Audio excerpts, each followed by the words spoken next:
미가 6장 6에서 8절입니다. 내가 주님 앞에 나아갈 때 높으신 하나님께 예배드릴 때 무엇을 가지고 가야 합니까? 번제물로 바친 1년된 송아지를 가지고 가면 됩니까? 수천 마리의 양이나 수많은 강줄기를 채워 올리브 기름을 드리며 주님께서 기뻐하시겠습니까? 내 허물을 벗겨주시기를 빌면서 내 맏아들이라도 주님께 바쳐야 합니까? 내가 지은 죄를 용서하여 주시기를 빌면서 이 몸의 열매를 주님께 바쳐야 합니까? 너 사람아, 무엇이 착한 일인지를 주님께서 이미 말씀하셨다. 주님께서 너에게 요구하시는 것이 무엇인지도 이미 말씀하셨다. 오로지 공의를 실천하며 인자를 사랑하며 겸손히 내 하나님과 함께 행하는 것이 아니냐. 아멘.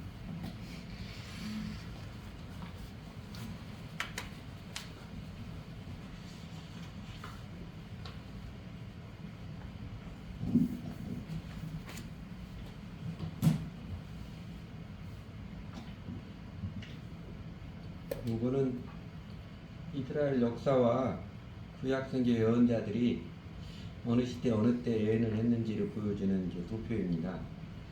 인터넷에 이와 비슷한 도표들이 많이 있습니다. 여러분 그 성경 예언서를, 특히 구약 예언서를 읽을 때는 이 예언자가 어느 때 어떤 사람들에게 증거한 예언지를 살펴보시면 꽤 많이 유익이 됩니다. 사실은 반드시 봐야 됩니다. 그래야 그 뜻을 제대로 이해할 수 있습니다. 오늘 본문 이제 미가 예언자죠. 미가는 이사야와 함께 BC 7세기, 그러니까 북쪽 이스라엘은 멸망하고 남쪽 유다는 아직 멸망하지 않은 때, 남쪽 유다를 향하여서 하나님의 말씀을 증거한 예언자입니다. 보통 미가는 리틀 이사야 그럽니다. 이사야, 작은 이사야 이렇게 부르는데, 미가의 예언서 내용이 이사야와 거의 똑같습니다. 이사야의 요약이라고 해도 과언이 아니에요. 그러니까 분량이 작기 때문에 리틀 이사야 그렇게 부릅니다. 그리고 오늘 본문 미가서 6장 6절에 8절은 여러분 모두 잘 알고 있는 말씀이지요? 저희가 세번역으로 봤는데, 내가 무엇을 가지고 여호와 앞에 경배할까? 복음성가도 있잖아요. 그래도 오늘 본문을 구약의 제일 큰 계명, 그레이트 코맨드먼트라고 합니다. 제일 큰 계명, 예수님이 그 마태복음 22장 30절에 40절에서 어느 율법학자가 나와서 계명 중에 어느 계명이 제일 큽니까? 하는 예수님이 서슴지 않고 바로 대답해 주셨지요. 마음을 다하고 뜻을 다하여 목숨을 다하여 주 너희 하나님 사랑하라. 이것이 크고 첫째 되는 계명이요. 또 둘째는 그와 같으니 내 이웃을 내 자신같이 사랑하라. 이 두 계명이 온 율법과 선지자의 강령이라는데, 온 율법과 선지자는 사실 구약의 전체를 포괄하는 것입니다. 모든 성경의 주제가 이거다. 하나님 사랑하고 이웃 사랑하는 건데, 오늘 미가서 6장 8절은 구약 성경의 제일 큰 계명, 그레이트 커맨드먼트라고 합니다.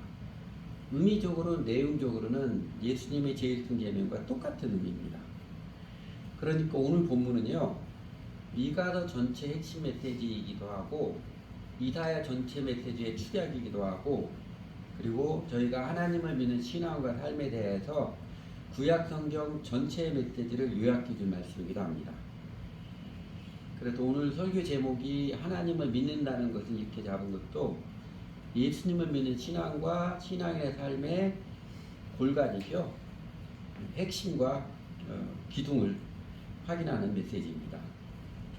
여러분, 그 이스라엘 역사에서 그 솔로몬 이후로 남북으로 분열되잖아요. 이스라엘 12지파 중에 유다 지파하고 베냐민 지파만 그 솔로몬의 아들 르호보암을 따라서 남쪽 유다 나라가 되었고, 나머지 10개 지파는 여로보암 장군을 따라서 북이스라엘 국가가 되는 나라가 둘로 갈라졌습니다. 그리고 북쪽 이스라엘과 남쪽 유다가 서로 정통성 따지면서 티격태격하다가 지내다가 북쪽 이스라엘은 BC 722년에 아치리아의 침공에 의해서 멸망해버렸습니다. 근데 당시 이 아치리아가 초강대국으로 발음을 해가지고 북이스라엘뿐만 아니라 이스라엘과 북이스라엘 주변의 작은 나라들, 수리아, 아람이죠. 그 다음에 에돔, 모압, 아몬들 모두 다 함락시켜줬는데 남유다만 함락을 못 시켰습니다.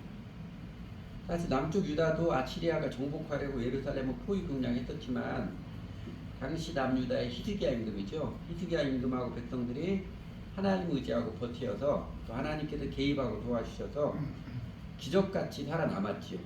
열왕기하 18장에서 20장에 기록되어 있습니다. 그렇게 하나님의 도우심으로 기적같이 살아남은 남유다. 유다 사람들에게는요, 자기 나라가 보존되자 우리에게는 하나님이 계신 집 예루살렘 성전이 있어서 절대로 망하지 않는다. 예루살렘 성전에서 예배드리고 기도하며 제사드리기를 멈추지 않고 잘하면 하나님이 보호하사 우리나라는 절대 무너지지 않는다. 이런 확신이 생겼습니다. 이거를 성전 불가침 사랑이라고 합니다. 우리에게 성전이기 때문에 우리는 절대로 침략당하지 않는다. 이런 확신을 갖고 있습니다. 그래서 유다 사람들이 예루살렘 성전에서 아침 저녁으로 또 매 일회마다 절기 때마다 지극정성으로 제사를 드렸습니다. 그러나 문제는 그들의 삶이지요. 나라 지도자들을 나라 정치와 경제에서는 또 백성들의 사회와 문화에서는 불법과 불의가 판을 치고 거짓과 술수가 난무하면서 그래서 약한 자는 더욱더 소외된 아주 정글 사회가 되어버렸습니다. 힘의 논리만 통하는 사회가 되어 있었고 백성들도 요새 같으면 주일 예배는 지극정성으로 드리지만 살아가는 모습, 직장생활, 학교, 가정생활 이런 모습은 세상 사람들과 다를 바 하나도 없는 돈을 사랑하고 자기가 좀 복받기만 바라고 욕망과 야망으로 살아가는 뿐이었습니다. 그래서 이사야 1장에 보면 하나님께서 이사야를 통해서 거의 뭐 피를 토하듯이 역정을 내치기도 하셨지요. 대표적으로 이사야 1장 11절에서 15절 말씀입니다. 성경에 이런 말씀도 있습니다. 여호와께서 말씀하시되 너희의 무수한 재물이 내게 무엇이 유익하뇨? 나는 순양의 범죄와 살찐 짐승의 기름에 배불렀고 나는 수송아지나 어린 양이나 순염새끼를 기뻐하지 아니하노라. 너희가 내 앞에 보이러 온 이것을 누가 너희에게 요구하였느냐? 내 마당만 밟을 뿐이니라. 헛된 재물을 다시 가져오지 말라. 분양은 내가 가지고 여기는 바에 월삭과 안식일과 대회로 모이는 것도 그러하니 성회와 아울러 악을 행하는 것 내가 견디지 못하겠노라. 내 마음이 너희의 월삭과 정한 절기를 싫어하느니 그것이 내게 무거운 짐이라. 내가 지기에 공부해야 하느니라.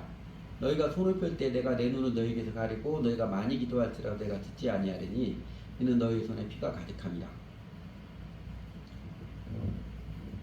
유다 백성들이 지극정성으로 예배를 드리고 기도하는 모습을 하나님께서는 역겨워하십니다. 너희가 아무리 해봐라 내가 기도를 주려라. 거의 뭐 그런 식이죠. 하나님께서 뿌리 나셨습니다. 왜 그렇게 그래요? 본문에 있는 것처럼 15절 마지막에 이는 너희의 손에 피가 가득함이라. 실컷 예배드리고 기도도 많이 하는데 교회 일은 열심히 하는데 너희의 고관들은 폐역하여 도둑과 짝하며 뇌물을 사랑하며 예물을 구하고 백성들도 다 자기 생각밖에 못하는 자기밖에 생각하지 못하는 이기적으로 살아가고 그러니까 사회적 약자들 고아와 가구 아기들은 돌보지 않고 오히려 그들에 대해서 매몰차게 그렇게 살아가고 있기 때문에 그렇습니다. 교회는 열심히 다니는데 일상 살아가는 모습은 예수 믿는 사람들이 더하더라 더해. 여러분 이런 소리 혹시 들어보셨어요? 이런 소리 듣고 있기 때문입니다. 맹목적 신앙이라고 그러죠. 그냥 교회만 열심히 다니면 하나님 복 주시겠지. 맹신입니다. 예배만 잘 드리면 하나님의 보호하다 만사를 통한다라고 믿으며 일상생활은 여전히 자기 중심, 자기 욕심하고 자기 잘난 척하며 살기에 다들 혈안이 되어 살고 있는 다른 말로 표현하면 이게 기복신앙이고 샤머니즘이라고 합니다. 하나님 경외하는 참신앙을 이방 종교 샤머니즘으로 전략적으로 놓아버렸으니까 하나님께서 요새 젊은이들 발로 개빡치시지 않으면 사실 살아계신 하나님 아니시죠. 그래서 이사야도 미가도 입에 거품을 부고서 남쪽 유다와 지도자들 백성들을 해서 계속 그러면 너희 망한다. 하나님을 바르게 믿어라. 그 예언을 한 것입니다. 이제 그런 배경 가운데 이런 배경 가운데 어느 사람이 아마 삶에서 하나님의 큰 은혜를 받았던 것 같습니다. 그래서 좋은 마음이 들어서 내가 도대체 무엇을 하면 하나님을 잘 믿는 것에 대해서 우리 하나님 기뻐하실까 참 기특하고 야무진 생각을 하게 되었습니다. 근데 오늘날의 사람들도 안타깝게도 신앙과 신앙생활을 그 성경 말씀을 통해서 확인하는 게 아니라 대부분 교회 다니면서 앞에 교회 다니는 사람 어떻게 하나 하고 눈치와 통밥으로 배우잖아요. 성경에서 예배가 뭔지 예수 믿는 게 뭔지 교회가 뭔지 가르쳐주는 거 관심도 없고 또 가르쳐주지도 않아요.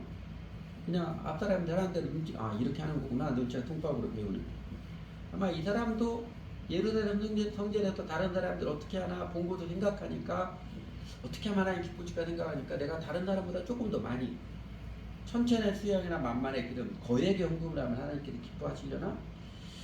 아니면 아브라함이 이삭을 바치듯이 내 바다들을 주의 대전에 바치면 그래서 신학교 가서 목사 되라고 선교사 되라고 하면 하나님께서 우와 네 믿음이 크도다 하시면 크게 감동받으시려나?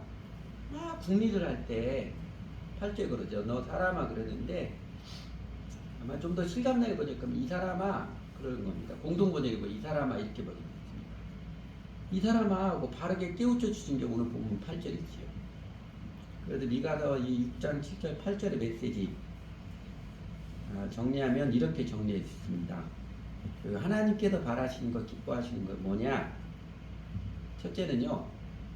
외적인 성취나 양적으로 큰 규모가 아니라 삶의 퀄리티, 삶의 내용이 정의로운 모습을 하나님이 기뻐하십니다. 천천의 수양이나 만만의 기름으로 표현했듯이 성장제의주의죠. 물량주의, 성장제의주의는 현대 자본주의 세상의 우상입니다. 이 책 우리 교민들 제가 여러 번 이야기해서 기억하실 거예요. 조금 내용이 딱딱하긴 하지만 여러분 이 책은 보셔야 됩니다. 하우츠 바르트라고 그 화란의 자유대학의 경제학과 교수가 아직도 살아계십니다. 대신에 여러분 이 책 매우 얇아요. 제 기억에 100페이지도 안 되는 걸로 알고 있습니다.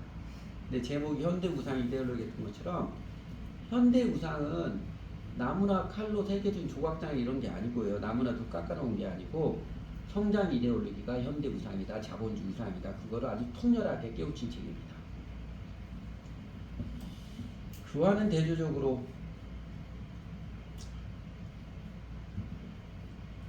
이분 대천덕 신부님이시죠? 할아버지도 중국 선교사였고 아버지도 선교사였고 대천덕 신부 우리나라 선교사였는데 이분이 1958년에 저희가 한국에 왔습니다. 성공회죠. 지금 이제 성공회 신학교 그전에 미카엘 신학교라는데 그 교장으로 부임했는데 몇 년 하다가 그만두고 1965년에 강원도 태백 지금 있는 거기다 예수원을 세웠습니다. 지금도 예수원 가려면 쉽지 않죠. 기차 타고 태백에 내려서 버스 타고 1시간 갔다가 또 걸어서 물론 지금은 이제 자가용으로도 가고 하지만 걸어서 한 4, 50분 걸어 들어가야 되는. 근데 그 이전에는 1965년이면 분당만 일산만 산골짜기였어요. 서울에도 분당 일산만 산골짜기였는데 거기다 수양관 지어도 좋을 텐데 사람들이 많이 올 텐데 이분이 그 65년에 정말 가기 힘든 태백 산골짜기에다가 자기 친구 4명과 함께 봄에 장막이랑 가마솥까지 들고서는 거기다 가서 2해 동안 살면서 집을 지었습니다. 손으로 집을 지었습니다. 그게 예수원이에요. 이분이 그렇게 깊고 깊은 산골짜기에 예수원 지은 이유 세상의 물량주의, 성공제일주의하고 예수님 믿는 신앙은 다른 것이다. 세대를 본받지 않는 메시지 자체를 전하게 했습니다. 이분이 2002년에 돌아가셨습니다. 이제 한 1년 전부터 정신이 혼미해져가지고 입원해 있는데 잠깐 돌아가기 직전에 좀 가끔 이게 많은 분들이 돌아가실 때는 정신이 깨어난 때가 좀 있잖아요. 그때 딱 마지막 유언을 한마디 했습니다. 토지는 하나님의 것이다. 지붕에 올라가서라도 외치십시오. 딱 2마디 했어요. 그리고는 다시 아무 말도 못하셨습니다. 근데 이분이 소천에 아직 이제 병상에 들어가기 전에 지금 몇 개월 전에 한국교회 드리는 글 해가지고 글을 써놓겠습니다. 거의 그분의 유지처럼 되어 있는데 그분이 그 글에서 썼던 중요한 게 이것입니다. 한국교회가 이제는 정의를 세워야 할 때입니다.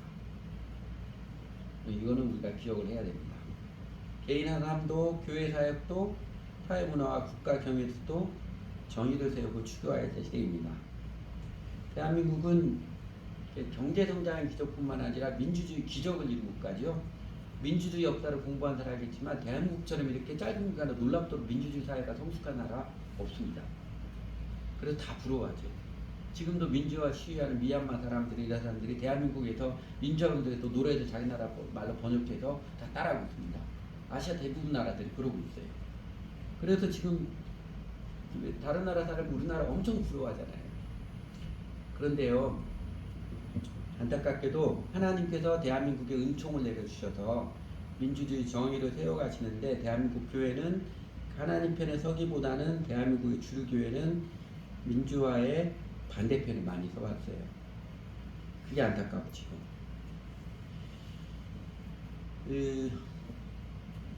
하나님께서 은총을 베풀어 주신 것은 제가 입버릇처럼 말하는 구절이 있죠. 악인은 은총을 입을지라도 정의를 배우지 아니하면 했던 것처럼 정의를 배우라고 그런 뜻인데, 대한민국 교회는 하나님께서 정말 놀라운 은총을 정말 많이 입었는데 정의를 세운 게 아니라 더 성장하기를, 더 번영하기를 바라는 그런 안타까운 모습이 있습니다. 작금의 대한민국 교회가 위기라고 했던 제일 큰 원인은요, 대한민국 교회가 정의를 무시해요. 심지어 교회 운영하는 것 자체에도 어떻게든지 수단 방법 가리지 않고 성장만 하려고 그러지, 교인 수 늘리려고 말하지, 도대체 예수 믿는 게 뭐고 주일날 예배는 왜 이런 거 가르치지도 않아요. 신앙생활 어떻게 가르치지도 않습니다. 무조건 사람들을 편하고 좋고 즐겁게 하면, 그렇게 사람 끌어모으려 하니까 그래서 한동안은 성공을 봤지요. 한동안은 처음에 효과를 봤지요. 근데 하나님 너희도 그렇게 하지 말라라고 뒤에 나오는 메시지 앞에서 하는 것 같은데, 지금 목사들이 제일 벌벌 떠는 게 주일날 교회 자기 모이는 교회 숫자거든요. 그거 확 줄여서라도 제발 좀 예수님 가르침 따르라고 가르쳐 주시는 것입니다. 지금은 한국교회가 이제는 정의를 세워야 됩니다. 이게 벌써 2002년, 20년 전에 대천덕 신부님이 했던 이야기인데 아직도 아쉽지요? 지금은 개인의 삶도 교회 사역도 사회문화 국가 경영에서도 정의를 세우고 추구해야 될 때입니다. 하나님께서 바라시는 것 두 번째는요, 하나님께서 바라시는 것은 종교적 열심의 극단이 아니라 일상의 아름다움, 일상을 이웃을 사랑하는 살아가는 삶의 태도입니다. 맏아들을 주님께 바칠까? 보통 사람들은 아브라함, 이삭 바치듯이 극단적으로 헌신이 있도록 하나님께서 기뻐하신다고 잘못 생각하고 있습니다. 종교인들이 많이 그럽니다. 그래서 남들이 못하는 극단적인 종교적 수행을 하면 믿음이 좋은 것처럼, 종교심이 깊은 것처럼 사람들이 착각하고 하는데, 하나님이 그렇지 않으면 깨우쳐 주시는 것이지요. 여러분, 하나님께서 우리 신앙, 믿음의 삶을 평가할 때 이 교회당에 있는 모습으로 평가하지 않습니다. 교회당이 아니고 집에서 어떤 모습으로 있느냐, 직장 생활에서 어떤 모습으로 살아가느냐, 학교에서 어떤 모습으로 살아가느냐, 그러니까 정상적인 삶을 어떤 모습으로 살아가느냐는 그거 보고 평가하십니다. 물론 저처럼 교회에서 많이 살아가는 사람은 교회에 있는 모습 보고 평가하시겠지요. 그리고 여러분, 예수님께서 이 땅에 계실 때 예수님께서 아주 귀히 여기시고 칭찬하신 사람들이 있지요. 어떤 사람들이 있어요? 부자 청년 올 때 예수님이 칭찬하셨나요? 안 하셨지요. 그런데 두렵던 헌금한 과부, 그 다음에 자기 자존심이 상해도 자기 딸 사랑하기 위해서 그래도 예수님께 매달리는 가난한 여인,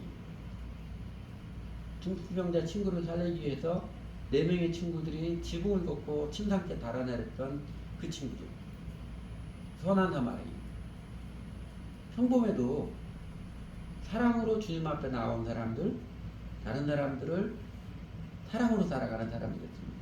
유명한 사람 아니었어요.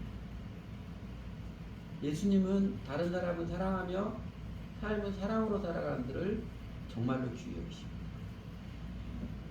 기독교 영성은 극단적 퍼포먼스를 행하는 센세이션이 아닙니다. 기독교 영성은 가르침과 배움의 영성이에요. 책도 여러분, 우리 교인들 여러 번 제가 소개했는데 이 책 한번 읽어보십시오. 미국 교사들의 교사, 미국 사람들이 제일 존경하는 사람, 작년에 랭킹 2위에 오른 사람입니다. 파커 팔마라는 교육학자인데, 물론 이분은 교육에 대해서 가르치고 배우는 것은 기술이 아니다, 영성이다. 영성이라는 삶을 나누는 것이다, 사랑을 나누는 것이다, 이 강조입니다. 그런데 여러분, 기독교 영성은 가르침과 배움의 영성입니다. 그러니까 가르침과 배움을 통해서 일상을 살아가는 태도가 바르고 아름다운 것, 사랑으로 참된 것을 행하는 예수님을 닮아가는 것이 기독교 영성입니다. 그 예가 저게죠. 기독교 영성의 핵심을 가르치는 예수님의 가르침이 뭐냐면 산상순입니다. 마태복음 5장, 6장, 7장. 아마 대부분 그 내용이 어떤 건지 대부분 조금은 짐작하고 기억하고 계실 거예요. 여러분, 산상순의 큰 메시지는 이 강하고 센 종교의식, 다른 사람에게 막 내세울 만한 종교의식 오히려 경계하셨지요. 많이 기도하려고 하지 말라고 그러고 신임에도 금식하려고 하지 말라 이렇듯이. 그리고 대부분은요 삶의 태도의 정직함과 아름다움을 역설하신 것입니다. 그게 기독교 영성이에요. 그리고 세 번째로 하나님께서 바라시는 것은요, 미가 6장 6절에서 8절에서 말씀을 가르쳐주는, 하나님이 바라시는 것은 자기 의의 열정이 아니라 하나님의 은혜를 의지하는 겸손함이든 곧 자기를 부인하는 마음가짐입니다. 여러분, 그 물량주의 또 극단적으로 헌신을 행하는 마음의 동기는 뭐인 것 같아요? 제가 이렇게 했습니다. 알아주기를 바랍니다. 내 행위죠. 내 모습을 내세워서 인정받고자 하는 마음입니다. 근데 여러분, 복음의 메시지는 어떻게든 나는 이런 사람인데 내세우려는, 이건 인간의 본성이에요. 나는 이런 사람이 내세우는 이 자기의죠. 인간의 본성입니다. 그런데 복음의 메시지는 그 자기의 집착을 내려놓고 자아를 부인하고 주님을 배우며 따르라는 그 메시지죠. 사실은 자기를 부인하는 게 극기 훈련하는 게 아니고요, 우리에게 진정한 행복의 추대입니다. 복음의 진리 또 다르게 표현한 게 이제 이신칭이잖아요. 이신칭이 대표적인 게 가르치는 갈라디아 2장 16절, 로마서의 축약이 갈라디아서고 갈라디아의 핵심 구절이 이제 2장 16절인데, 사람이 의롭게 되는 것은 율법의 행위로 말미암음이 아니요 오직 예수 그리스도를 믿음으로 말미암음이라 하므로 우리도 그리스도 예수를 믿나니 이는 우리가 율법의 행위로서가 아니고 그리스도를 믿음으로써 의롭다함을 얻으려 함이라. 율법의 행위로서는 의롭다함을 얻을 육체가 없느니라. 이게 이제 이신칭의 교리를 가르쳐주는 건데, 요 뜻은요, 이신칭의 교리는 선행이나 정의 추구를 안 해도 된다는 뜻이 아닙니다. 은혜로 구원받는다, 행위로 구원받지 못한다는 게 착하게 안 살아도 된다는 그런 게 아니고요, 율법을 지키는 것 통해서 종교적 수양이나 선행을 통해서 자기를 내세우자는, 다른 사람의 자기 내세우고 하나님 앞에 자기 내세우는 그 자기의 집착한 마음을 내려놓는 회개하고, 그래서 자기를 잊어버리고 살아가는 마음과 태도를 말합니다. 여러분, 일부러 꾸면서 낮은 척하는 것은 이건 겸손이 아니라 위선이잖아요. 겸손은 내가 하나님 앞에 연약한 죄인임을 인정하는 진실한 태도이고, 그리고 자기를 잊어버리고 주님을 따르는 자의 자연스러운 마음입니다. 그래서 미가 6장 6절에서 8절 말씀, 이렇게 세 가지로 메시지 요약할 수 있는데, 근데 여러분, 유다 백성들은 이 미가 그리고 이제 이사의 예언을 잘 받아들였나요? 안타깝게도 유다 백성들은요, 이 바른 신앙을 깨우치는 미가, 이사야, 나중에 때 예레미야까지 그 예언을 받아들이지 않았습니다. 안 받아들이고 끝까지 받아들이지 않고 끝까지 우리는 예루살렘 성전에서 예배만 잘 드리면 된다고 맹신에 집착하고 있으니까, 그러니까 하나님께서 그걸 어떻게 하셨습니까? 하나님께서 어떻게 하셨어요? BC 586년에 바벨론을 위해서 유다 나라를 망하게 하시고 예루살렘 성전을 완전히 파괴시켜 버렸지요. 솔로몬 때 지었던, 하나님이 친히 함께하겠다고 말씀해 주셨던 예루살렘 성전을 완전히 파괴시켜 버렸습니다. 사실 하나님께서는요, 예루살렘 성전이 파괴됐을 때 이방인들이 쟤들 뭐 하는 거냐, 하나님 살아계시면 절대로 안 무너진다네, 무너져 버렸네, 하나님 헛길이 아니야, 이방 사람들이 그러거든요. 하나님께서는 당신의 이름이 이방인들에게 놀림을 당하는 흉모를 감당하시면서까지 결국은 남유다 나라가 패망하고 예루살렘 성전을 무너지게 하시고, 그리고 유다 백성들 대부분은 다 바벨론 포로로 끌려가게 하셨습니다. 왜 그러셨을까요? 하나님 왜 그렇게 하셨을까요? 제발 좀 정신 좀 차리라고. 물량주의, 종교 도피, 기복 신앙을 회개하고 하나님께 믿고 따르라고 그렇게 미가, 이사야, 예레미야, 다른 예언자들 깨우치도 안 듣고 안 들으니까 하나님께서 극단적 처방을 하신 것입니다. 그러면 유다 백성들이 회개했나요? 바벨론 포로를 끌려가서 그 절망적인 하늘이 무너진 것 같은 심경을 안고 바벨론 포로를 끌려가고, 그래서 회개했나요? 그 따끔한 맛을 본 이스라엘 백성들이 마음이 회개했을까요? 그러다 하나님께서 70년 바벨론 포로기 끝나고 다시 한번 극적인 은혜를 베푸셔서 전혀 예상치 못했던 그 강대국 바벨론이 무너지고 페르시아가 지배를 할 때 페르시아 왕 고레스가 맨 처음 한 포고령이 유대인들 너희 땅으로 돌아가라, 포로 귀환령 내린 거잖아요. 다시 한번 하나님 극적인 대로 예루살렘 돌아왔습니다. 근데 그 예루살렘 돌아온 그들이 어떤 마음, 어떤 모습이었어요? 정말 회개일까요? 우리가 하나님께 그렇게 한번 매를 맞았으면 이제 정신을 차리고 바르게 잘 하나님 섬기며 살자 그랬나요? 그들이 어떤 마음, 어떤 모습이었는지 이제 BC 5세기의 연자인 구약의 맨 마지막의 연자가 말라기죠. 말라기에 나와 있습니다. 도피에도 보면 맨 마지막에 이제 말라기처럼 BC 5세기 때 호랑이 말라기인데, 말라기는 히브리의 소크라테스라고 합니다.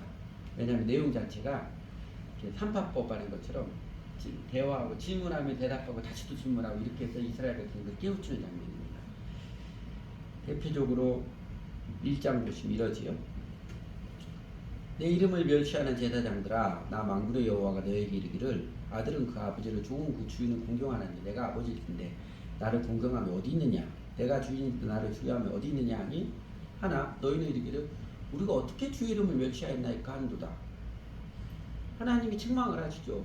너희들 그렇게 내가 다시 또 돌아오면 은혜도 베풀고 했는데 그렇게 고난으로 깨우치고 은혜로 다시 회복시켜 주는데 나를 공경하지 왜 공경하지 않느냐니까. 우리나라 사람들 경상도 사람들 그러잖아요. 언제에 무대에 그러잖아요. 우리 그런 적 없습니다. 요새 젊은이 말 이거 쌩깐다고 그러죠. 쌩깐 모습입니다. 그러자 하나님께서 그 증거들을 제시합니다. 7절부터가 그죠. 너희가 더러운 떡을 나의 제례대로 들고도 말하기 우리가 어떻게 주를 더럽게 하였나이까 하는도다. 너희가 여호와 식당은 경멸을 일 것이라. 하나님께 드린 거 그냥 대충 드리면 돼. 이렇게 말하기 때문이라. 만군의 여호와가 이르노라 너희가 눈먼이 생제물을 바치는 것이 어찌 악하지 아니하며 저는 것 병든 것 드리는 것 어찌 악하지 아니하냐. 이제 그것도 너희 총독에게 드려보라. 그러니까 너를 기뻐하겠으면 너를 받아주겠느냐. 하나님께 드리는 것은 집에서 버리기는 아깝고 집에 놔두기는 것이게 하고 그러면 이거 그냥 이거 교회에다 가서 교회 쓰다 가지 뭐 이런 식인 거예요. 그러니까 하나님은 너 그거 한번 직장 상사한테 들어봐라. 뭐라고 하는지 한번 들어봐라. 그렇게 깨우치는 거죠. 그리고 만군의 여호와가 이르노라 너희는 나 하나님께 은혜를 구하면 그러면서 하나님 복 주세요, 은혜 주세요 이런다는 거예요. 우리를 불쌍히 여기사하여 보라 너희가 이같이 하면 내가 너희를 하나님께 받겠느냐. 아무렇게 매달린다고 해도 내가 그 너희가 기도 들어주게 하겠느냐. 그러면서 10절에서 그러죠. 만군의 여호와가 이르노라 너희가 내 제단이 헛되이 불살하지 못하게 하기 위하여 너희 중에 성전문을 닫을 자가 있었으면 좋겠다. 교회 문 닫을 자 차라리 낫겠다 그런 거죠. 내가 너희를 기뻐하지 않는 너희가 손으로는 받지도 않는 너희가 뭘 해도 아무리 뭐 해도 안 받았다는 것이죠. 하나님께 왜 이렇게까지 개화나셨을까요? 이스라엘 백성들에게 올바른 신앙을 가지라고 올바른 상태로 극단적 처방까지 해서 예루살렘 성전을 무너뜨리게 하는 그렇게 해서 회개를 했더니 그리고 다시 극적으로 큰 은혜를 베푸셔서 바벨론 포로에서 돌아오게 해서 은혜를 베푸셨음에 불구하고 이스라엘 백성은 어떻게 생각했냐면요. 아니 옛날에 우리가 그렇게 지극정성으로 제단을 짓는 우리를 쫄딱 망하게 하셔? 무슨 하나님이 그 모양이야? 속으로 이렇게 생각하는 거예요. 하나님 완전히 부인할 수 없으니까 그 다음에 예배 드리고 제사를 지긴 합니다. 그런데 시간 있으면 그냥 예배 드리고 직장은 절대로 늦지 않아요. 예배는 맨날 늦어도 당장 하나님 뭐라고 안 하는 것 같으니까 그렇게 살아가는 거예요. 대충 아예 안 하기는 조금 두려우니까 그냥 하나님 성경은 당장 눈에 안 보이니까 이제는 아무것도 안 합니다. 그냥 대충 땜질만 하는 거죠. 콧만 잡는 거죠. 그러니까 어리석은 맹신에 치우쳤던 이스라엘 백성들에게 하나님께서 회개하고 바른 신앙을 깨우쳤는데 유대인들은 도리어 아주 오만하고 냉소적인 태도, 냉신이라고 제가 표현합니다. 냉신으로 전락해버린 것입니다. 여러분 오늘날 대한민국 기독교에서도 이와 비슷한 모습들 여러분들 많이 보고 있지 않나요? 나도 한때는 교회 선교단체 열심히 다녔다가 그렇게 말하는 사람들, 근데 지금은 신앙생활 전혀 없는 사람들, 그리고 이 현대판 성전 불가침 사상이라고 할 수 있는 맹목적인 구원의 확신이 있다고 하면서 교회에 소속하지도 않고 버젓이 크리스천이라는 가난한 교회. 저는 교회 안 나가는 크리스천입니다. 어찌 자랑스럽게 이렇게 말하는 사람 많아요. 한국 교회 지금 교회 통계 20%가 가난한 편이라고 하니까요. 일요일 아주 예배도 한다고 온라인도 소리고. 그냥 신앙 그냥 주일 예배만 드리면 되었지 뭐 그냥 뭐 열심히 있는 사람이나 딴 거 하는 거로지 뭐. 그게 피상적인 때도 아니란 생생내기에 안주해 있는 종교인들. 맹신하는 맹목적인 신앙 이쪽 끝에서 이제는 냉소적인 저쪽 끝으로 왔다리 갔다 하는 사람들이 꽤 많지 않나요? 50년대, 60년대 대한민국 국민들은요 하나님 잘 믿는 거 지극정성으로 교회 모임에 참여하는 것입니다.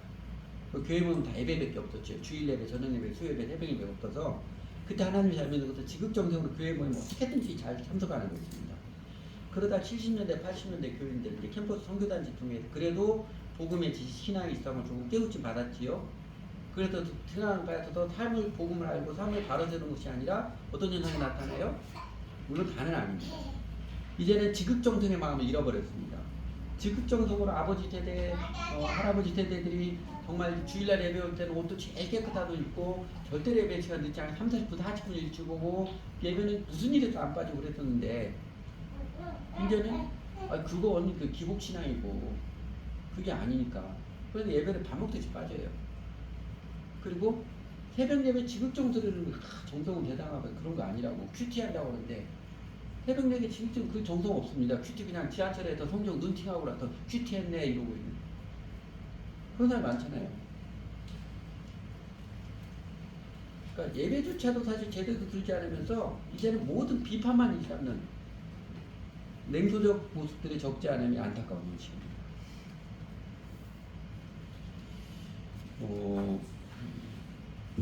고린도전서 10장 11절에 이런 말씀이 있지요. 바울이 이스라엘 역사를 쭉 회고하면서 그들에게 일어난 이러한 일들은 본보기가 되었습니다. 또한 그 일들이 성경에 기록된 것은 시대들의 끝에 살고 있는 우리에게 경고가 되게 하려는 것입니다. 역사의 거울이죠. 역사를 통해서 이스라엘 역사를 통해서 우리에게 하나님께서 다른 교훈을 주시는 것을 깨달아야 됩니다. 그 이야기입니다. 지금까지 했던 거 정리하면 이스라엘 역사의 교훈 이런 것이죠. 7세기 이사야 미가 깨우쳤던 이스라엘 백성들이 거의 맹목적인 신앙, 맹목적인 어리석은 맹목적인 신앙에 치우쳤다가 하나님 그걸 깨우치라고 그렇게 맹목적으로 하지 말고 좀 제대로 바르게 믿으라고 깨우쳤더니 극단적 처방도 하시고 포로를 꾀하는 큰 애를 주셨는데 그 다음에는 와서 뭐 하냐면 아주 냉소적인 신앙이 됐어요. 아주 오만한 냉소적인 신앙. 이제 뭘 해도 안 해요. 요새 목사들은 그럽니다. 교인들이 말을 안 듣는다. 예전에는 목사님 모여도 말을 들었는데 말을 안 듣는다고. 목사들이 잘못 가르쳐서 그렇죠. 그 전에 맹목적으로 했다가 그게 아니네. 그래서 여러분 이 BC 7세기와 5세기 때 이스라엘 백성들의 맹신과 냉신의 모습을 이 모습 통해서 우리들에게 깨우쳐 주시는 하나님 하나님께서 역사를 통해서 깨우쳐 주시는 교훈 이런 것일 것입니다. 이렇게 정리해 봤습니다. 맹신과 냉신을 넘어서 참된 신앙을 위해서 저희 첫 번째는요. 바른 신앙은 우리 각 사람이 자기중심성의 죄를 회개함이 우선입니다. 각 사람이 자기중심성, 자기 보신주의를 그 죄를 회개함이 우선입니다. 그러면 맹신이든 냉신의 공통점이 있습니다. 그게 뭐일 것 같아요? 이스라엘 백성 7세기에 맹목적 신앙을 할 때든 5세기 때 냉소적 신앙을 할 때는 공통점이 뭐일 것 같아요? 그들은 철저하게 자기 이익, 자기 감정, 자기 편리와 자기 안녕에 집착된 마음이라는 것입니다. 이스라엘 사람은 하나님 믿고 섬기려는 마음이 없지는 않습니다. 그러나 언제나 자기 보신, 자기 만족 이게 항상 우선이에요. 그러다 결국 남유다도 망하죠. 망하고 말라기 이후로 400년 동안 하나님께 예언의 말씀을 주지 않는 400년 침묵기를 거쳐가잖아요. 400년 동안 하나님께서 아무런 예언의 말씀도 주시지 않았습니다. 아마도 사람들의 마음을 낮추시고 가난케 하시는 마음이 정말 영적으로 기가를 크게 느끼게 하시는 기간이었을 것입니다. 그러다가 마침내 400년 지나서 하나님 나라의 실현을 알린 400년 만에 들린 하나님의 메시지가 무엇이었어요? 400년 만에 나타난 하나님의 예언자 침례자 요한의 메시지가 뭐였지? 요거였죠. 회개하라. 천국에 가까이 하라. 회개는요. 각 개인이 인격적 회심을 하는 바른 신앙의 본질입니다. 맹신이었던 내신이었던 그 치우친 모습에 돌이켜서 하나님 앞에 인격적인 자기중심주의 죄를 회개하고 하나님께 돌아오는 인격적 회심이 그의 회개고요. 그게 바른 신앙의 본질입니다. 그리고 그것이 우리 인간과 세상의 모든 문제의 궁극적인 해결책, 구원의 길입니다. 대한민국 캠퍼스 선교단체들이죠. 또 교회가 지금은 대한민국 교회가 다 캠퍼스 선교단체 영향을 받았어요. 교회가 구원의 복음을 전하면서 회개, 인격적 회심을 등한시 여긴 게 오늘날 교회의 무기력, 천박감, 싸그럽 취급당하는 그 병폐를 낳았다고 봅니다. 그러니까 진정한 회개, 진정으로 자아를 내려놓음 없이 그냥 교회당 잘 나오면 그리고 영접기도 따라하면 구원받았다고 쳐주는 그 모습 말입니다. 아마 그렇게 했던 제일 큰 이유 중에 하나는요, 미국제 복음주의라고 그러죠. 교회 성장을 제일 중요하게 여기하실 것입니다. 어떻게든 사람들 교회에 끌어모아야 되거든요. 자기 단체에 끌어모아야 되거든요. 그래서 죄인 때문에 각성 회개 없이도 영접기도 따라하면 구원받았다고 여기고, 교회 나와도 좋다고 어쨌든 교회에 잘 적응해서 매주 잘 나오면 믿음이 참 좋은 분이라고 이렇게 칭찬하고 그러지요. 또 그렇게 받은 구원을 한 번 구원은 영원한 구원이라고 가르쳐 주니까 뭐 교회에 소속하지 않고도 아주 담대하고 자연스럽게 자신은 교회 안 다니는 구원받은 크리스천이라고 말하는 사람들이 많이 나타나는 현상입니다. 그러니까 일반 사람들도 예수 믿는 것을 아주 가볍게 여기고 우습게 여기는 문화가 되어버렸잖아요. 교회가 오히려 세상보다도 더 물량주의, 성장주의 우상에 목매었기 때문에 그렇습니다.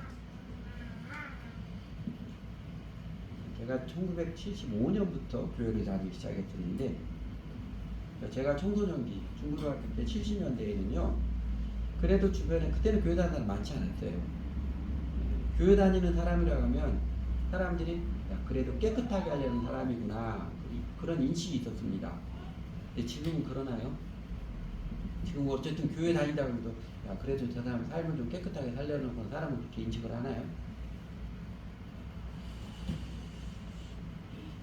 지금 이제 한국교회 위기, 교회 공공연하게 대한민국 교회 위기라고 말합니다. 한국교회 위기는요, 목사들이 아침 수단 방법을 가르치지 않고 그렇게 목매달았던 교회 성장을 하나님 도리어 마이너스 되게 하시면 얼마나 기도 많이 하는데요. 철학기도 금식기도 교회 성장하게 달라고 기도 엄청나게 많이 합니다. 근데 하나님께서 안 들으시면 오히려 마이너스 되게 하시면 왜 그러실 것 같아요? 유대인들에게 너희 계속 그렇게 맹신을 집착하면 예루살렘 성전을 무너뜨린다고 깨우치셨듯이 신앙과 교회의 본질을 외면하고 무조건 양적 성장, 기복 신앙에만 매달리면 결국 너희 교회, 대한민국 교회 망하게 하신다. 그렇게 깨우치신 것입니다. 하나님께서 마치 이스라엘 백성들에게 너희가 계속 그렇게 맹신, 샤만이 죽고 싶어하면 너희가 애지중지하는 예루살렘 성전 무너뜨린다 경고 속 예언을 하셨듯이 대한민국 교회를 향해 그렇게 교회 신앙 본질을 외면하고 무조건 양적 성장만 매달리고 너희 복받기만 연연하고 있으면, 너희 편한 것만 연연하고 있으면 너희가 제일 벌벌떠는 교회 양적 성장 망하게 한다. 그렇게 깨우치는 것이라고 보여집니다. 회개는 어리석은 맹신, 오만한 냉신을 버리고 내 철저한 자기중심 죄를 회개하고 하나님 사랑과 이웃 사랑과 삶으로의 방향 전환이죠. 바른 신앙은 내 자신의 필요를 하나님께서 돌보아주실 줄 믿고 하나님 사랑과 이웃 사랑하는 그 삶으로의 돌이킴입니다. 마치 예수님 당시에 그릇된 유대교 전통을 버리고 이제는 주 예수님 따르는 제자가 되라고 하셨듯이 말입니다. 그래서 바른 신앙은 각 사람이 자기중심적, 자기 보신주의 죄를 회개함이 무엇보다도 우선입니다. 두 번째는요, 두 번째 중요한 것은 바른 신앙관을 정립하고 추구하십시오. 바른 신앙관입니다. 뭐가 올바른 신앙인지 그 가치관, 관점을 정립하고 추구하십시오. 아니 뭐가 하나님을 믿는 것인지 명확히 알아야 바르게 믿고 따를 것 아니겠어요? 근데 제가 요새 제일 안타깝게 우리 교회식은 노래를 부르지만 대학교 가서 학생들만 제일 안타까운 게 예수 믿는 게 뭔지도 몰라요. 사역하는 사람도 모릅니다. 목사 되겠다고 이제 전도사에서 목사 되겠다고 하는 사람들 물으면 예수 믿는 거 모여보면 전혀 엉뚱한 데다만 하고 있어요. 제 감정적으로 미치겠어요 정말. 이렇게 홍보를 하면 안 되는데 여러분 이스라엘 백성들 오늘날 대한민국 교회 어떤 사람이든 맹신과 냉신에 매인 사람들의 공통점이 또 하나 있습니다. 이게 뭘까요? 앞에 잠깐 넘어갔던 것처럼 하나님 믿는 신앙생활이 예수님 믿는 신앙생활이 무엇인지 하나님 말씀에서 배우는 것이 아니라 다 눈치와 툭밥으로 살아간다는 것이에요. 저 교회 이렇게 하니까 교회 성장하더라. 그대로 모방합니다. 일찍이 호세아라는 자가 그랬잖아요. 이 백성이 지식이 없음으로 망하는도다. 성경이 명확히 가르쳐줬는데 신앙생활 이렇게 하는 거라고 예수 믿는 거 이런 것이라고 예배는 이런 것이라 가르치고 배울 생각도 안 하고요. 가르치려고 하는 겁니다. 가르쳐주면 사람들이 교회 안 나오려고 하거든요. 사실 실제로 그런 사람이 더 많아요. 진리를 제대로 가르쳐주면 교회 안 나오려는 사람도 많습니다. 그러니까 마틴 로이드 존 목사님 그랬잖아요. 사람들이 진리에 관한 모호한 상태로 놔두기를 좋아한다. 그래야 편하거든요. 대한민국 교회 여전히 만연한 반지성주의, 포스트 모던 현상을 따라서 이성으로 도피가 이게 아주 염려스러운 현실입니다. 대한민국 교회가 점점 더 이방 종교, 그 갈멜산에서 엘리야하고 바알 제사장하고 영적 대결하잖아요. 그래서 갈멜산에서 엘리야의 기도 모습, 기도하는 모습과 삶을 본받고 따르는 것이 아니라 바알 제사장들 모습 흉내내어 가는 게 매우 우리스러운 현상입니다. 그러니까 복받기 위해서 하나님 이제 명분 이제 하나님 체험한다고 그러죠. 하나님 인재를 체험하기 위해서 아주 종교의식을 강렬하게 많이 극단적으로 해나가는 것은요. 그 바알 종교입니다. 이방 종교예요. 무당 투닥거리 하는 사마지금과 똑같은 것입니다. 기독교는요. 앞에 잠깐 언급했죠. 여러분 언제 예수님이 제자들 데리고 다니면서 그런 집회해가지고 막 광적인 분위기 이런 적 보셨어요? 복음서에서요? 한 번도 없었지요. 한 번 3명이 전에만 높은 산에 데리고 올라가서 모세도 나오고 엘리야 나오고 그러기 때문에 예수님의 신신한 거잖아요. 너희들 지금 오늘 경험한 것도 아무한테도 말하지 마라 그러잖아요. 언제 광고회가 사람들 막 끌어모아갖고 신비하고 휘황찬란한 집회가 그런 적 본 적이 한 번도 없었습니다. 뭐 하셨어요? 예수님은? 제자들과 날마다 함께 살면서 함께 지내시면서 대화하고 깨우치고 가르치고 배우고 그렇게 하셨지요. 기독교는 예수님과 제자들과 함께 하셨듯이 바울이 복음을 전하러 다니며 본을 보였듯이요. 마음과 삶을 함께 하면서 일상의 태도가 예수님을 닮아가도록 배우고 세워가는 가르침과 배움의 영성입니다. 그래서 교회에 다니는 것은 쉬운 표현이죠. 교회에 다니는 것은 종교의식 참여해서 복받겠거니 그게 아니라요. 예수님의 제자들을 배우기 위해서 다녀야 하는 것입니다. 아, 이 교회 가니까 분위기 좋더라? 아, 이거 괜찮대? 그래 다닌 거 아니고요. 내가 예수님에서 예수님을 주로 믿는 사람으로서 내 인생의 가치관을 바로 세우기 위해서 가요. 그렇게 예수님을 바르게 배울 때 하나님께서 너희는 먼저 그의 나라와 그의 의를 구하라. 그래야 이 모든 것을 내게 더하시는 것처럼 우리의 온갖 필요도 하나님이 알아서 더 채워주십니다. 그런 거 기도 안 해도 채워주세요. 주님의 나라를 구하고 살면은 내 자녀들 좋은 학교 들어갈 수 있게 해주세요. 사업 잘 돼. 그런 거 기도 안 해도 하나님이 알아서 채워주십니다. 그냥 온통 기도해도 그냥 복 받는 거, 내 사업 잘 되는 거, 내 자녀도 좋은 학교 들어가 그거 매연 얼마나 이기적이에요. 그리고 나중에 죽어서 천국 가서 지옥 간 거 천국 가겠다고 하면 얼마나 이기적이에요.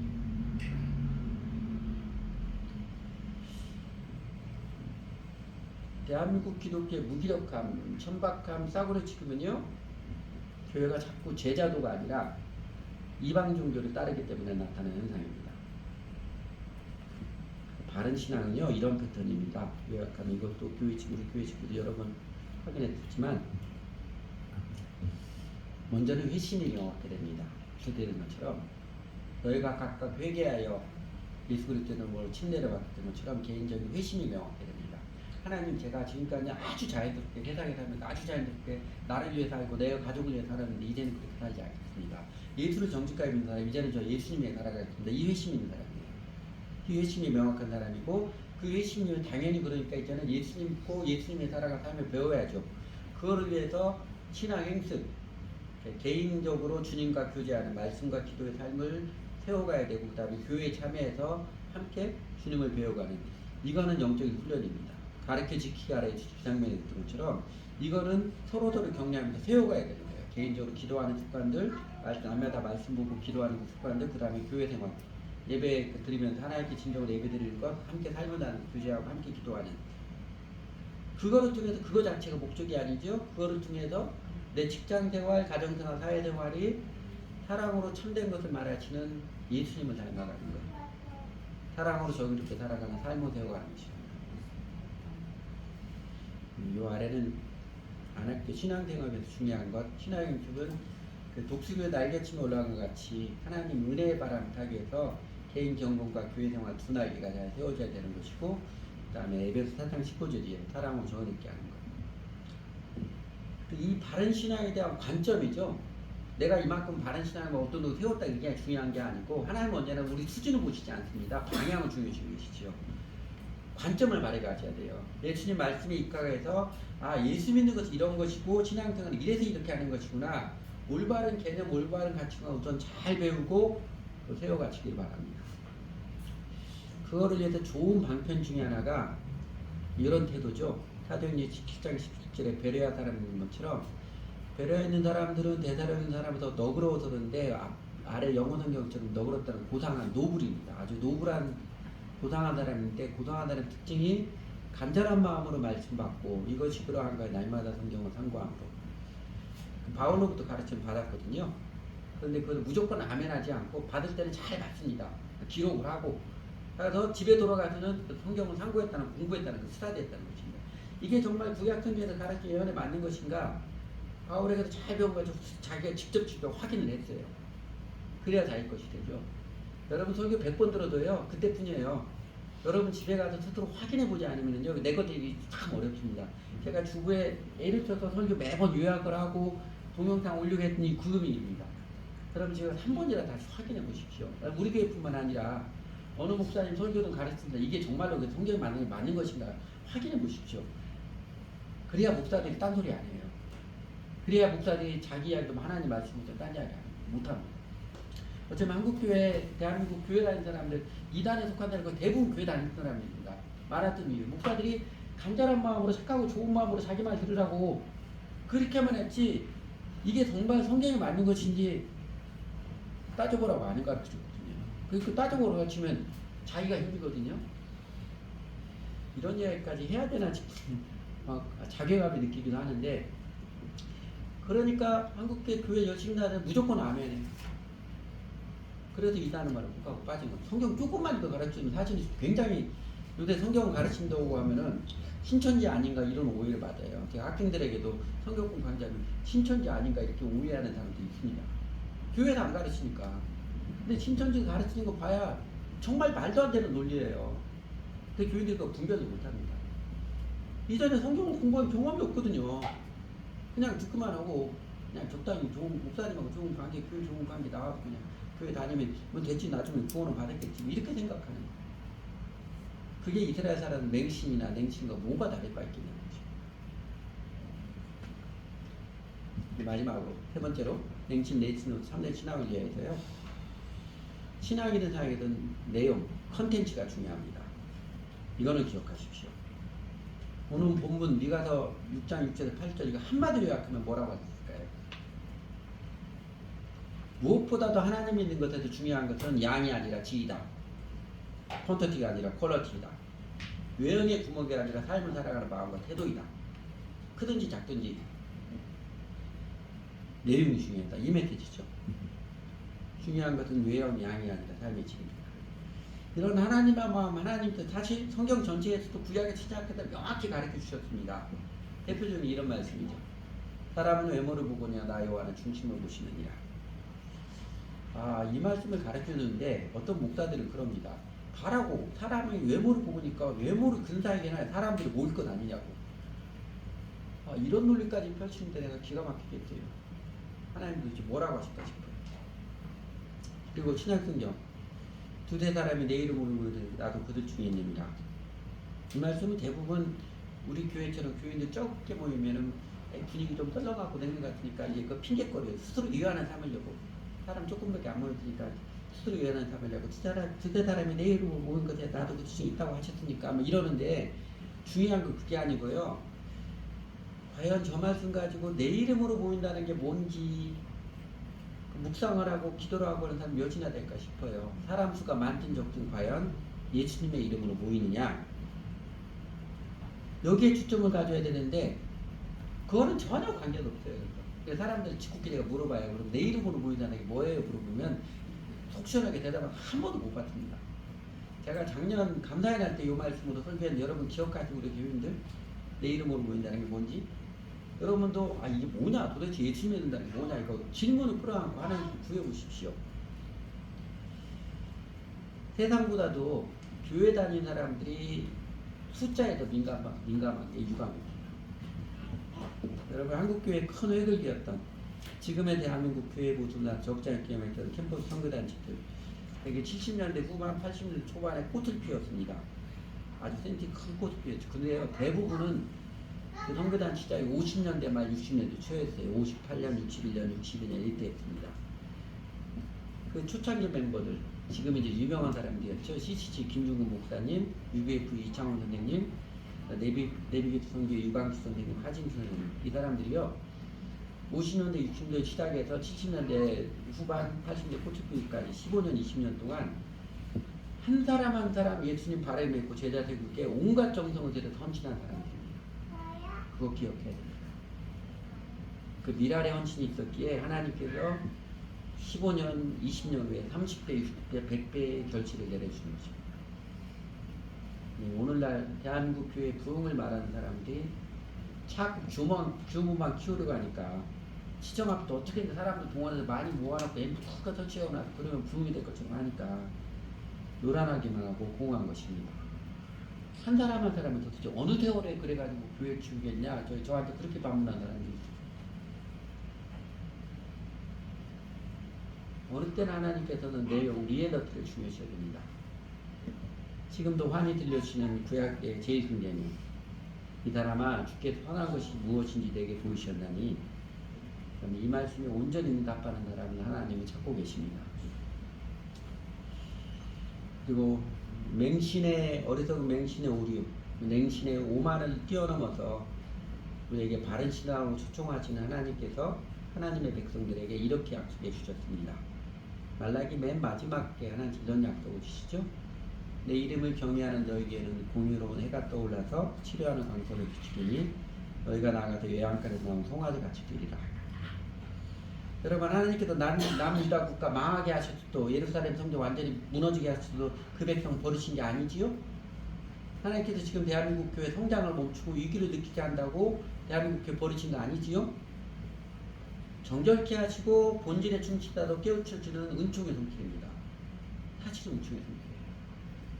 그래서 어느 때나 정직한 회심, 바른 신앙관, 내용을 중시하며 주의 심을 배우며 따르는 사람들, 크든지 작든지 공의를 행하고 사람들을 사랑으로 대하며 인자한 사랑으로 대하며 겸손히 하나님과 동행하는 사람 중에서 하나님께서는 우리 시대에도 아름다운 세일, 하나님 일을 행하실 것입니다. 같이 기도하지요.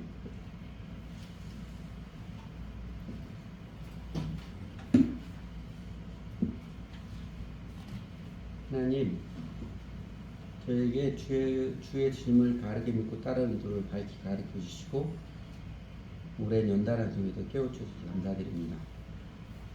세상의 우상이 뭔지, 교회가 교회다운 게 어떤 모습인지 환히 깨우쳐 주셔서 제가 이전에는 참 어리석었고 오만해졌음을, 제가 속절없이 세상의 영, 세속 정신에 팔려서 살고 있었음을 깨우쳐 주셔서 감사드립니다. 심지어 저희는 신앙, 교회 생활마저도 세속의 가치관에 휘둘려서 주의 주님의 가르침이 명확함에 불구하고 대충 다른 사람 모습 따라하기 급하고 세상적인 기대, 욕망의 성취를 바라고 하나님을 찾겠다고 하는 이방 종교, 샤머니즘에 많이 물들어 있었음을 알게 하시고 경성케 해주셔서 감사드립니다. 무엇보다도 감사한 것은 우리 예수님께서 십자가의 사랑과 부활의 능력의 복음을 들려주셔서 저희 어리석고 오만한 죄를 깨닫고 회개하도록 감동해 주시고 예수님을 주님으로 모시고 따르며 가는 삶이 바른 신앙생활임을 밝히 깨우쳐주셔서 감사드립니다. 그리고 저희가 여전히 부족하고 연약하지만 그래도 주 예수님의 가르침에 따라 하나님 나라를 먼저 구하는 삶을 배우고 추구했을 때 우리 하나님께서 정말로 저희와 함께 해주시며 저에게 필요한 이 모든 것도 더하여 주시는 그 약속을 체험케 해주시는 살아계신 하나님이시고 좋으신 하나님이심을 체험케 해주셔서 감사를 드립니다. 저희 교회의 모습으로는 저희가 마태복음 18장 20절 말씀 두세 사람이 내 이름으로 모인 곳에는 나도 그들 중에 있느니라 이 약속에 따라 교인 수가 줄어들더라도 예수님의 이름으로 모이는 교회를 추구했을 때 정말로 교인 수는 많이 줄어들었지만 그러나 주 예수님이 함께 하심이 어떠한 것인지를 체험하여 알게 해주셔서 그래서 저희가 성취 때문이 아니라 주님의 함께 하심으로 기뻐하며 감사하며 평안하고 담대하게 살아갈 수 있게 해주셔서 영생을 맛보며 산다는 게 어떠한 것인가 알게 해주셔서 감사를 드립니다. 돌아보면 하나님 이 미천한 자들에게 교인 수 줄어들더라도 주 예수님의 가르침에 정직해보자는 나무진 마음도 사실 저희 스스로는 엄두도 못 냈는데 주의 성령님께서 감동해 주셔서 이끌어 주셔서 정말 감사를 드립니다. 하나님 그리고 저희 마음과 기도가 저희 자신, 저희 가족이나 저희 교회에 머물지 않도록 넓혀 주셔서 감사를 드립니다. 대한민국과 대한민국 교회 우리 하나님께서 정말 아름답고 놀라운 은총 손길들을 많이 베풀어 주셔서 여기까지 이르게 하시며 한민족 반만 영 가운데 이렇게 풍요로 누린 적이 없는 최고의 풍요로 누리게 하시는 그대의 손길에 감사하며 감사드립니다. 세상 사람들도 기적이라고 할 만큼 사회 민주주의의 기적, 경제성장의 기적을 베풀어 주셨는데 아버지 하나님 흥부스럽게도 저희는 그게 하나님의 은총인 줄도 여전히 인정치 않고 마치 우리가 잘나서 우리가 신앙생활 열심히 행하는 행위 때문에 달성한 것처럼 착각을 하고 하나님께 영광 돌리기보다는 하나님께 응답하기보다는 스스로 우쭐한 모습을 여전히 많음을 용서해 주십시오. 저희가 마치 악인 같아서 하나님의 은총 크게 입었음에도 불구하고 하나님의 은총을 인정하지도 않고 은총을 베풀어 주신 듯 정의를 배우려고도 하지 않는 모습이 여전히 많음을 하나님 용서해 주십시오. 여전히 저희 개인도 교회도 국가도 더 풍요롭기만 더 성장하기만 바라는 저희들 마음에 마치 이스라엘 백성들에게 예루살렘 성벽을 무너뜨리겠다고 깨우쳐 주셨던 것처럼 교회 성장을 마이너스가 되게 하시고 교회의 위기라고 공공연하게 말하고 듣게 하심으로 깨우쳐 주셔서 오히려 감사를 드립니다. 하나님 아버지 이제는 이 사람아 주께서 선한 것이 무엇인지 내게 보이셨나니 밝히 깨우쳐 주신 말씀에 따라 스스로 내세우고자 하는 자기의 집착을 버리고 공의를 행하며 다른 사람들을 인자한 사랑으로 대하며 겸손히 하나님과 동행하는 그 삶을 배우고 따르고 싶습니다. 저희들에게 그 예수님의 제자의 삶을 더 구체적으로 가르쳐 주십시오. 나아가 저희가 삶으로서 하나님을 믿는 신앙이 무엇인지 우리 이웃에게 증거하는 인생, 삶이 되도록 이끌어 주십시오. 그래도 저희들의 작은 인생, 저희 교회 규모가 어떻게 될지는 저희는 모르지만 주님의 제일 큰 계명을 잘 따라서 하나님과 함께 해주신 기쁨을 더욱 누리며 그리고 저희도 사용해 주셔서 대한민국 교회 늦은 비 내리듯이 진정한 각성과 회개의 부흥을 내려주셔서 우리 사회의 도덕적 각성과 대한민국 국가의 정의의 기둥이 든든히 세워지고 그 정의의 기둥에 따라서 민족의 역사에 평화의 장막이 널리 펼쳐지는 이 마지막 세대 하나님의 살아계심과 하나님의 평화의 하나님이신 하나님의 선하심이 세상의 모든 민족에게 힘있게 증거되는 그 하나님의 역사에 저희도 쓰임받기 원합니다. 주님의 권능으로 주님의 뜻을 이루어 주십시오. 예수님 이름으로 기도드렸습니다. 아멘.